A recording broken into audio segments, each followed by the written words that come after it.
সুপ্রিয় দর্শক, বাংলা ট্রিবিউন লাইভে আপনাদের স্বাগতম। এই মুহূর্তে বাংলা ট্রিবিউন আছে সারা দেশে বন্যার্থীদের সহযোগিতায় গণত্রাণ সংগ্রহ কর্মসূচি। গণত্রাণ সংগ্রহের কর্মসূচি আজকে তৃতীয় দিন।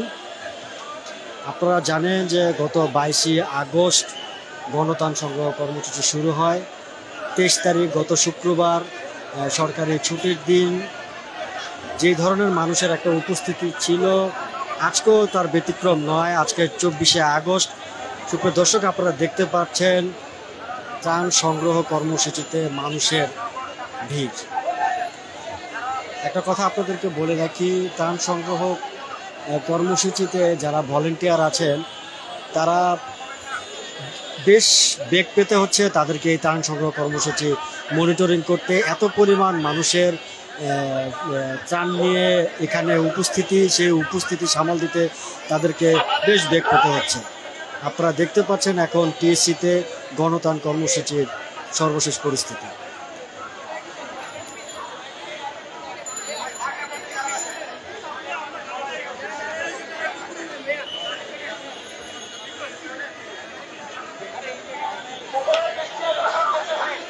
আমাদের এক ভাই গুলিবিদ্ধ অবস্থায় আজকে মৃত্যুবরণ করেছে। তার জানাজা 5:20 মিনিটে শহীদ মিনারে অনুষ্ঠিত হবে। যারা জানাজা অংশ নেবেন তাদেরকে শহীদ মিনারে চলে যাওয়ার আহ্বান জানাচ্ছি।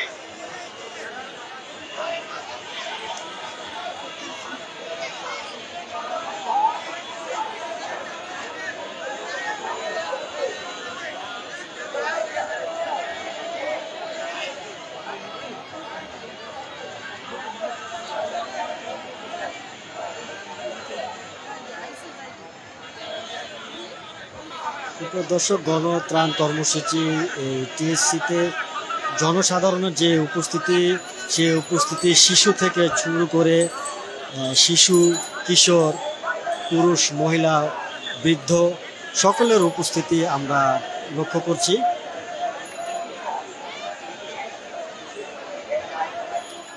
মানুষের স্বতঃস্ফূর্ত একটা অংশগ্রহণ এই গণত্রাণ কর্মসূচিতে। গত 3 দিন ধরেই এখানে চলছে এই গণত্রাণ সংগ্রহ কর্মসূচি টিএসসিতে। আপনাদের জানিয়ে রাখি, প্রথম দিন গণত্রাণ কর্মসূচিতে যে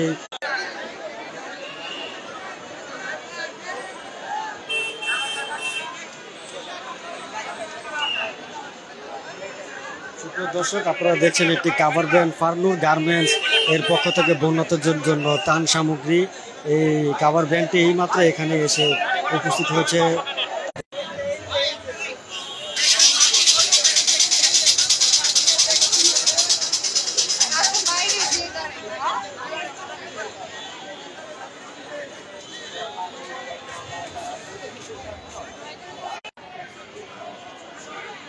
দর্শক, আপনাদেরকে ঘুরিয়ে ঘুরিয়ে দেখানোর চেষ্টা করছি যে গণত্রাণ সংগ্রহ যে টিএসসি প্রাঙ্গণ, সেই টিএসসি এলাকাতে সাধারণ মানুষের যে পরিমাণ উপস্থিতি।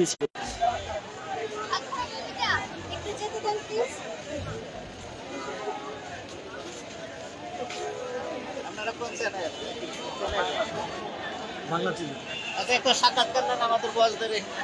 আমরা আছি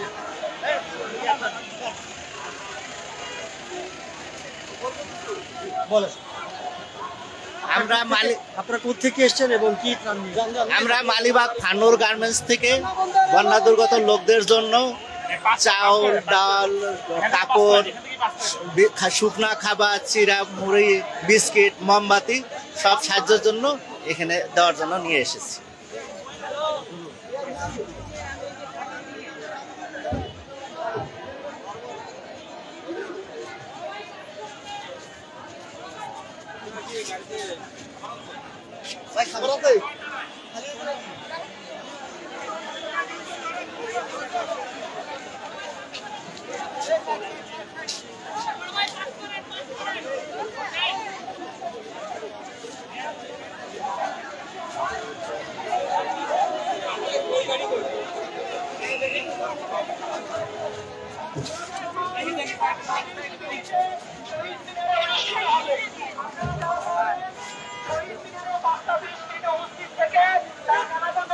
দর্শক, আপনারা দেখতে পাচ্ছেন ত্রাণ দিতে আসা গাড়ির একটি দীর্ঘ লাইন।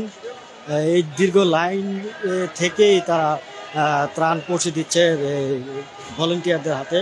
ভলেন্টিয়াররা তাদের যারা ত্রাণ দিতে আসছেন তাদেরকে অনুরোধ করছেন যে তারা যেন গাড়ি থেকে বের না হয়ে তারা তাদের ত্রাণগুলো ভলেন্টিয়ারদের কাছে হস্তান্তর করার মাধ্যমে খুব তাড়াতাড়ি এই জায়গাগুলো ফাঁকা হয়ে যায় এবং যারা অপেক্ষমান আছেন তাদেরকে সুযোগ করে দেওয়ার তাদের একটা প্রয়াস।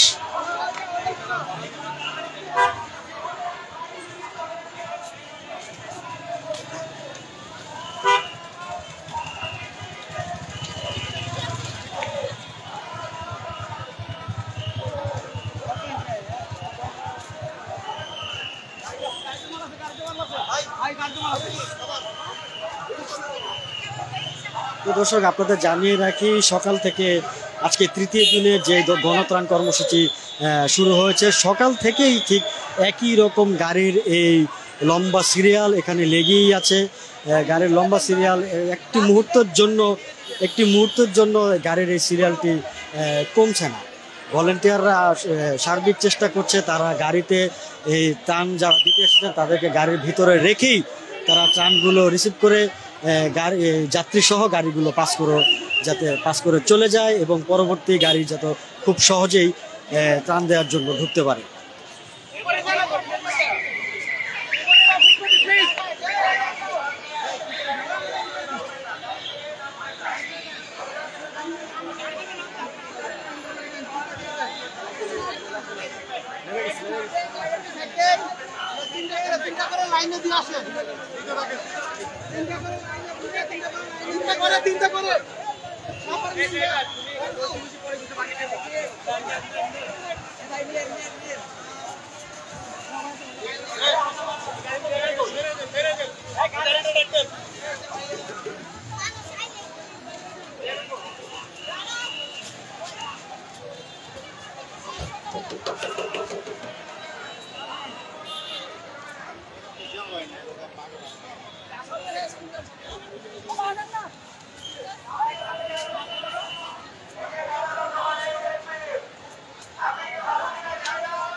আমরা রাজারবাগ থেকে।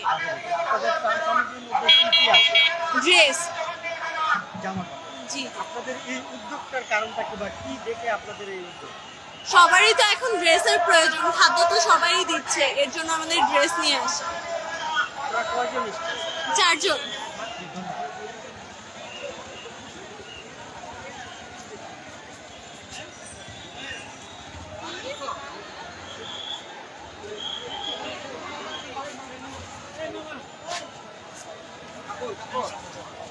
দর্শক, আপনারা দেখলেন কিছু শিক্ষার্থী রাজারবাগ থেকে কিছু কাপড় সামগ্রী ত্রাণ হিসেবে নিয়ে এসেছেন।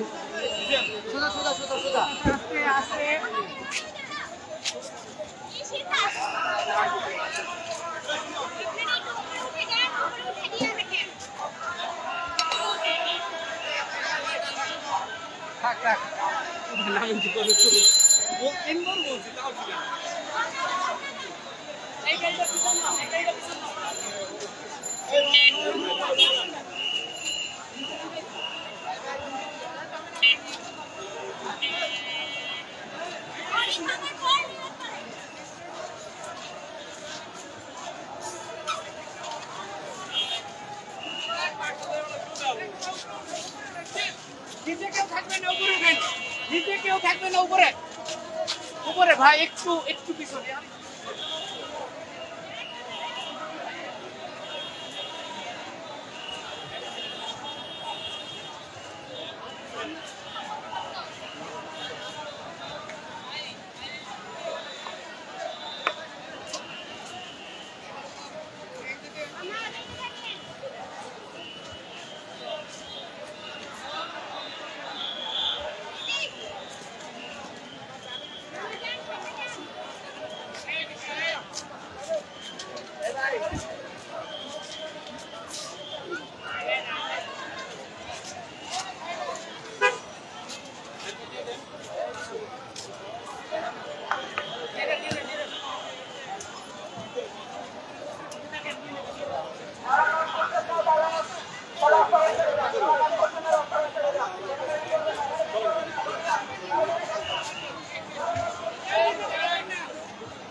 উপরে যান, নিচে কেউ থাকবে না, নিচে কেউ থাকবে না, সব উপরে।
প্রিয় দর্শক,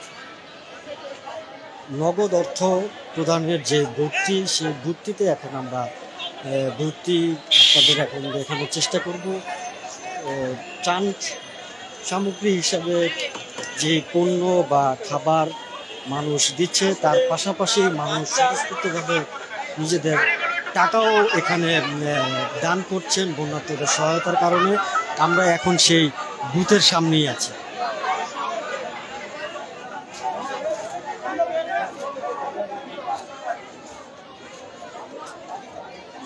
আপনাদের আরো বাড়াইতে হবে, আপনাদের আরো বাড়াইতে হবে।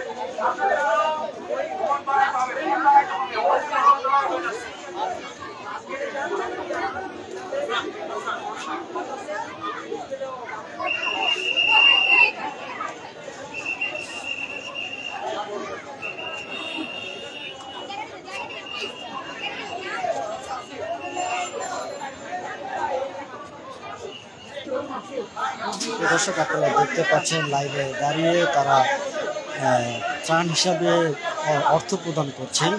এই অর্থ প্রদানে তারা স্বতঃস্ফূর্তভাবে পণ্য খাবারের পাশাপাশি অর্থ সেখানে ত্রাণ হিসাবে তারা প্রদান করছেন।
সুপ্রিয় দর্শক, আপনারা দেখতে পাচ্ছেন যে কিছু মাটির ব্যাংক, এই মাটির ব্যাংকে মানুষ টাকা জমানোর যে মাটির ব্যাংক, সেই মাটির ব্যাংক সহ তারা এখানে জমা দিয়েছেন। আমরা দেখতে পেরেছি কিছু শিশু এবং গৃহিণীরা তারা এই মাটির ব্যাংকগুলো এখানে তাদের জমানো টাকা মাটির ব্যাংকগুলো এখানে তারা দান করে দিয়ে গেছেন। দেখতে পাচ্ছেন আপনারা সেই মাটির ব্যাংকগুলো।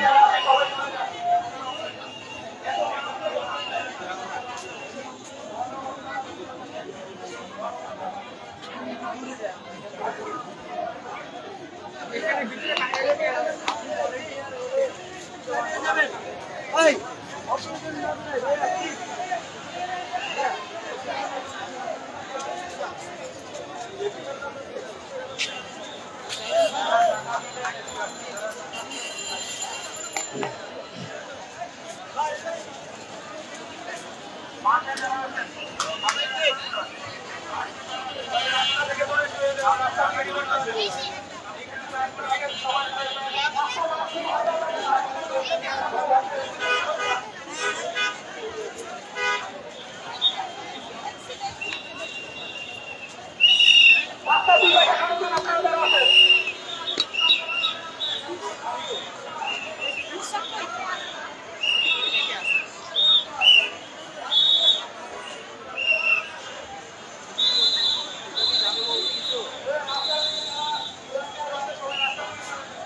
আমি উত্তরা থেকে আসছি।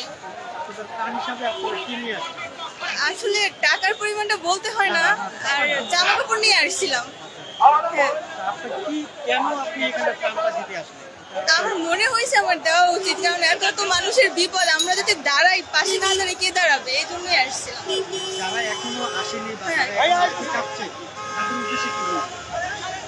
এখনো যারা আসে নাই অবশ্যই আসবে, আসতে যাই।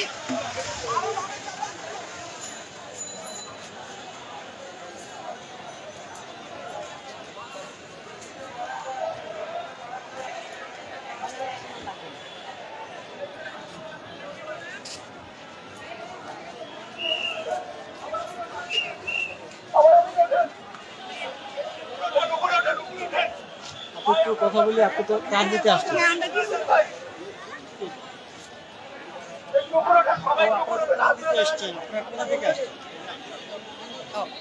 আমরা হচ্ছে কামরাঙ্গীচর থেকে এসেছি। এগুলো হচ্ছে সব শুকনা খাবার আর কি, যেমন বিভিন্ন রকমের বিস্কিট নিয়ে এসেছি যেন তারা ঘরে রেখে রেখে খেতে পারে।